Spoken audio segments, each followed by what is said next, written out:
the prophet of the nation of the Philippines, Luzon, Visayas, and Mindanao, never stop sharing the good news. Starting from the time of COVID 2020 until now, the spread of wings like an eagle. The many sons and daughters of God will walk and not be pain, will run and not be weary. And we are one of those, oh God.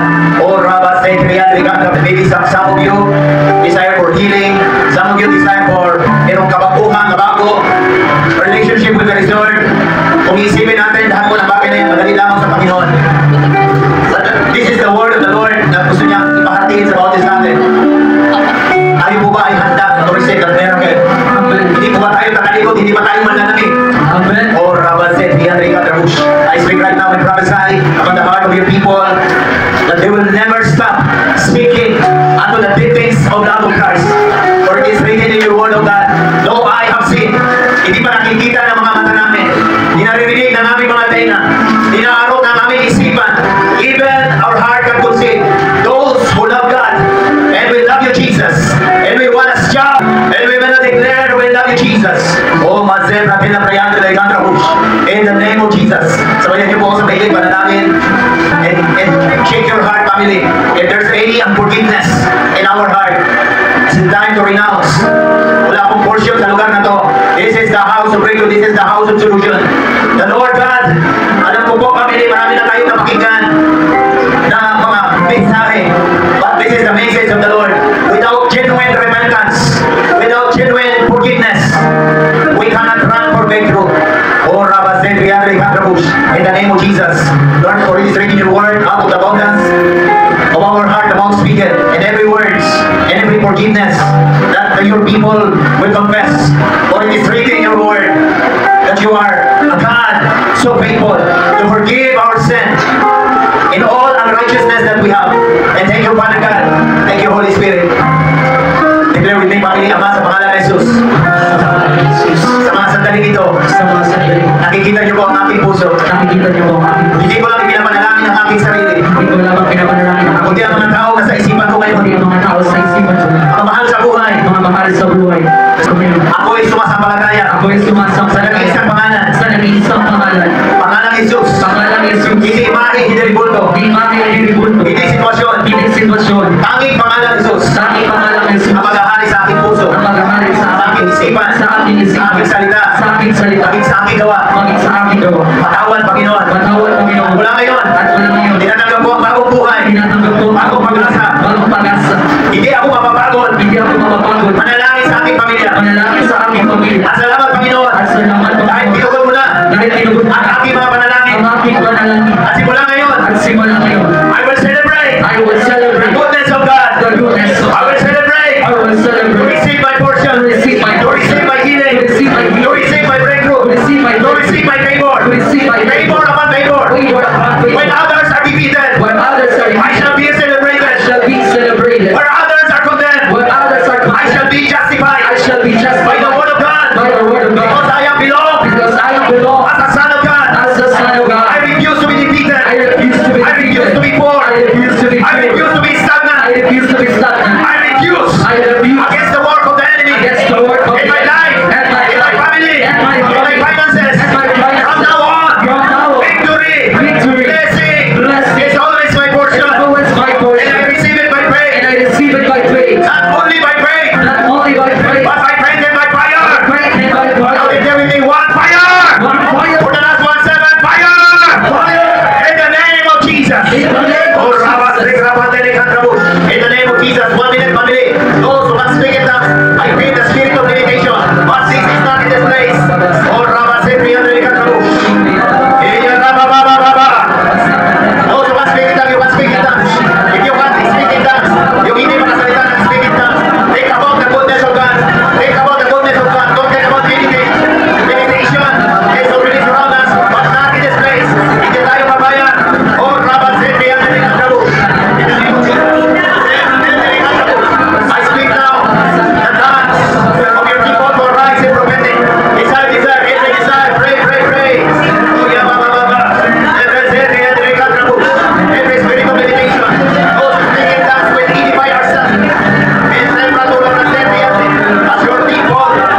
nag-interview ako sa Jao.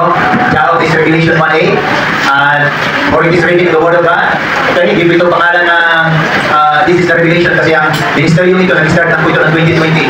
But if you type on social media, Jesus the Alpha and Omega Ministry, makikita niyo po yung pangalan ko, Julian Imperial. Makikita niyo po yung gawain ng Panginoon, Luzon, Visayas at Mindanao, the prophet of this nation. Start from 2020, grabe na po pinapagawa ng Panginoon sa kanya.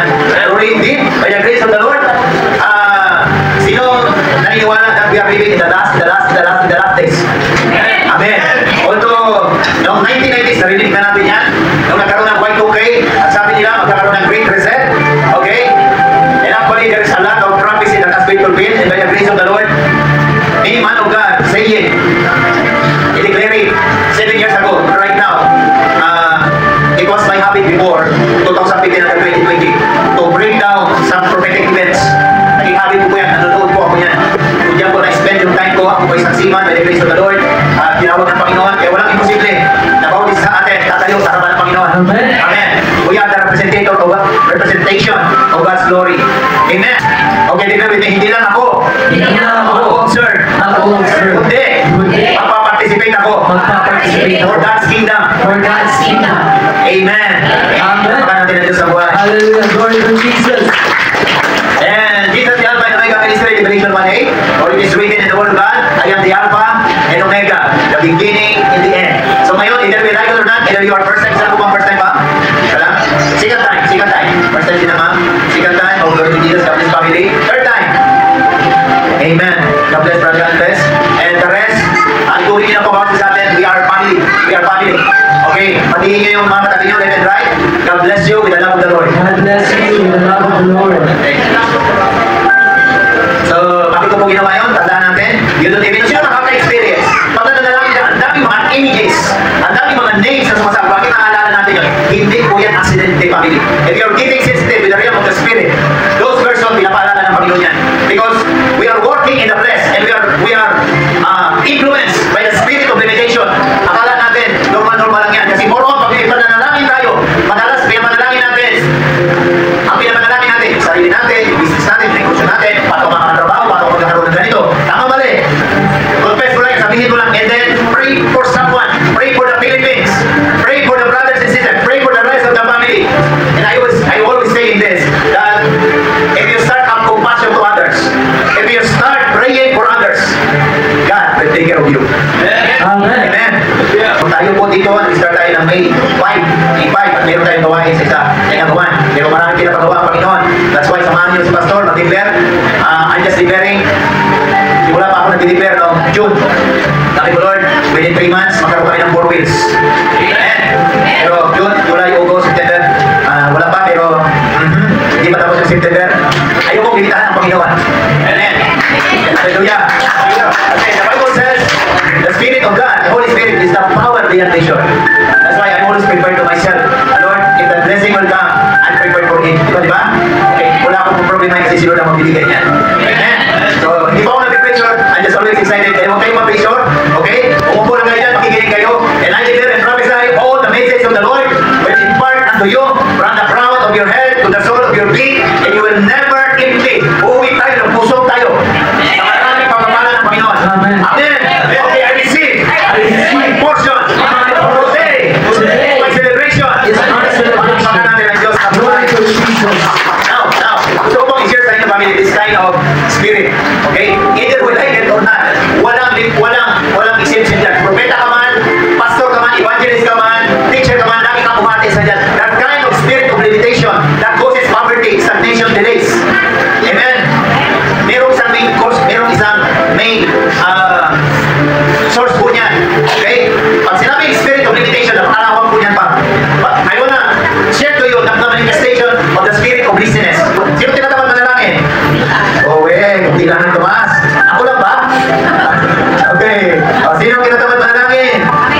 Yan. Alright. Congratulations sa hindi ng taas. Grabe talaga. Sana all. Pero either you like it or not, minsan maranasan mo yung katamaran sa panalangin. Tama po ba? Katamaran sa pagpunta sa pagsamba. Be careful with the spirit of limitation. Bakit? Kasi wala kong binibigit yun, ma'am. Amen. The moment na tumataas yung grace ng Panginoon sa buhay natin. Ibig sabihin, hindi po anointing, hindi healing, hindi ang tumataas. Ang tumataas yung grace ni Lord sa atin. Ibig sabihin, pag nasa iyo na si Holy Spirit, you are all powerful. Amen. So, depende how we submissive we are. Kung the more aspeto ng buhay natin nagiging submissive tayo, the more nag-i-increase yung grace ni Lord.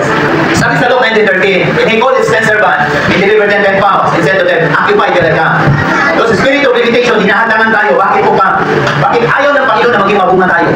Diba? Ito yung parable na kung saan yung 10 binigyan ng Panginoon, tumubo ng 10. Yung 5, tumubo ng 5. Yung isa, hindi tumubo. Ano sabi ng tao na binigyan ng isa? Natakot po ako. Ngayon, it represent kung ano yung binigay sa atin ng Panginoon. Ngayon, alam niyo na kung ano meron tayo ngayon. Pastor, meron akong kabuhayan, meron akong konting ipon, meron akong pamilya. Be a good steward of it. And you will experience yung tinasabi ko po kanina family that we are already in the promised land. Amen. Amen. Hallelujah. Sabi, business, ugali po yan. Okay. Aminin mo natin o hindi, meron tayo yan. Diba? Minsan, tamad magdasal, tamad magpunta sa sambahan. Bakit? Kasi, wala akong pinipili yan. Okay.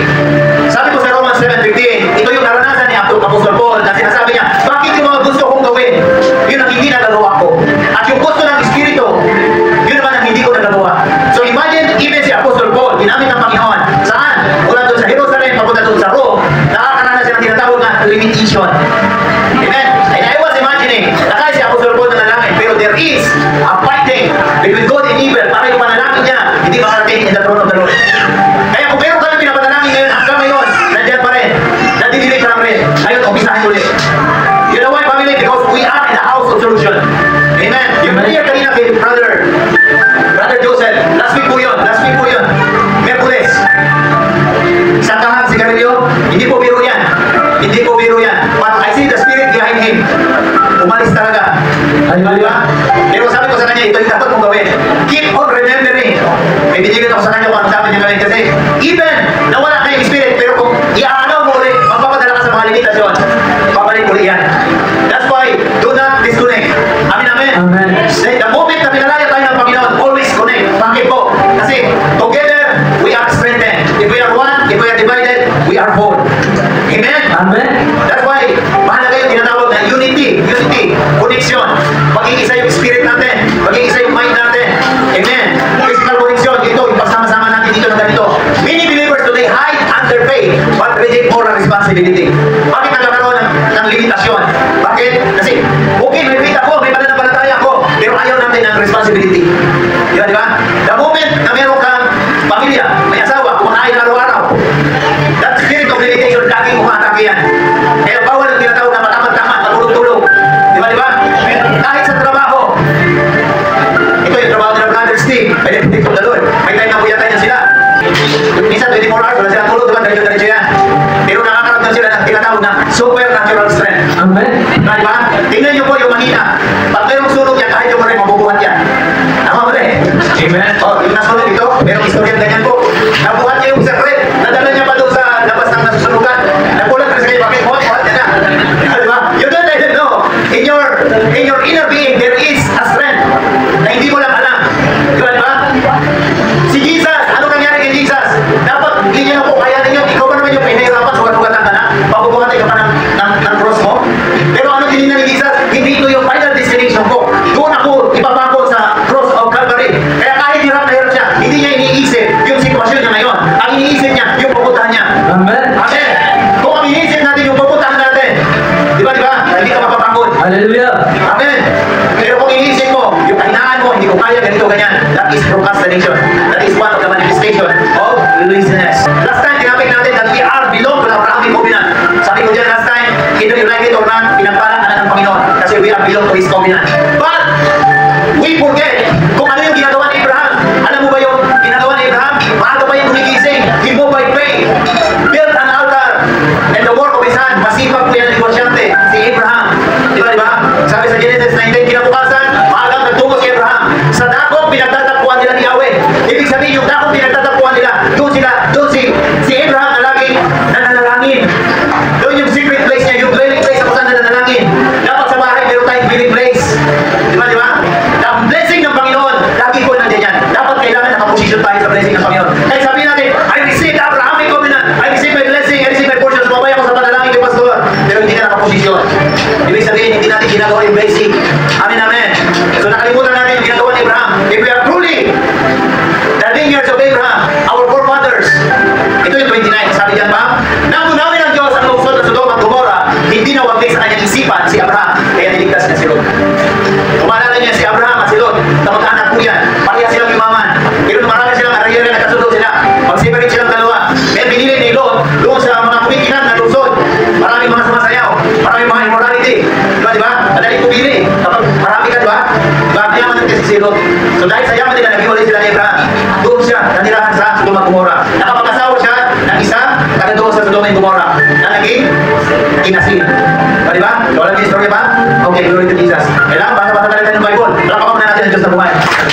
Jesus. Pero dahil merong covenant ang Panginoon kay Abraham, hindi niya kinalitaan si Lot. Iligtas siya pa rin. Hindi rin like it or not. Kung magkaroon na ng World War III, I know it will happen. Sa ayaw man natin sa hindi. I know it will happen. Hindi yung COVID-19 ang pinamatindi natin mararanasan. There is more family. That's why ito ginagawa natin dito. God will give us our faith to be stronger. Our love to be stronger than before. Amen. Bakit mayroong limitation? Kasi hindi natin in-exercise yung pananampalataya natin. But the moment na alam natin na pag mayroong challenges, ang isipin natin, itong challenges na to, magpapalago ito ng aking pananampalataya. Huwag niyo sabihin sa Panginoon, ilayo mo ako sa mga problema, ilayo mo ako sa mga pagsubok, pag ko sabihin niyo sa harapan ng Panginoon, Panginoon, sa harap ng pagsubok at problema, samahan mo ako. Amen. Amen. Dahil the moment na sinamahan ka ng Panginoon, ayan, ang sarap po ng feeling. Di ba, di ba? Boring ang buhay, walang problema. Amen. Sabi nila, Pastor, pag hindi ako magkasala, sinasabi mo, righteousness at holiness, doon lang ako sa bahay, magulong lang ako doon, hindi talaga ako magkakasala. Meron kayo nagsabi sa akin. Hindi ka talaga magkasala doon. Magkakasala ka sa harapan ng Panginoon. Di ba? Dahil tinawag tayo ng Panginoon dito, hindi lang para masave. Kasi yung taong gano'n, self-righteous po yun, pride po yun. Di ba, di ba? Takot ka. Alam ng Panginoon, makasalanan tayo. Kaya hindi tayo tinitingnan ng Panginoon sa kasalanan natin. The moment when I'm living as a flesh, dati po family. Pero ang pinaramdam sa akin ng Panginoon, nung the moment I encounter Him, hindi niya po tinignan yung mga mali ko. Tinignan niya ako bilang anak niya. Amen. Amen. If you experience that kind of moment, hallelujah, lagi ka magpapasalamat sa Panginoon. We are under the covenant. Kaya pag sinabing covenant, I am blessed, I am blessed. Amen. Sabi sa verse 8, buhat doon, nagtuloy siya sa pagbulan. Kasi sinabi ng Panginoon sa kanya, itong lupain na ito, ibigay ko sa iyo. At nagtayo si Abraham ng altar. Amen. Ibig sabihin, pag sinabi ng Panginoon, anak, you are blessed. Huwag tayong katamad-tamad. Dahil pag katamad-tamad tayo sa panalangin, sa pagpapasalamat. Kaya ano yung laging sinasabi ko ba? Sa principle ni Lord, verse Thessalonians chapter 5, verse 18, sino nakakaalala? Ano po yan? And everything, give thanks. For this is the will of God concerning us. Amen. Lagi magpasalamat. Yan ang ginagawa ni Abraham. Nung binilay siya ng Panginoon, lagi siyang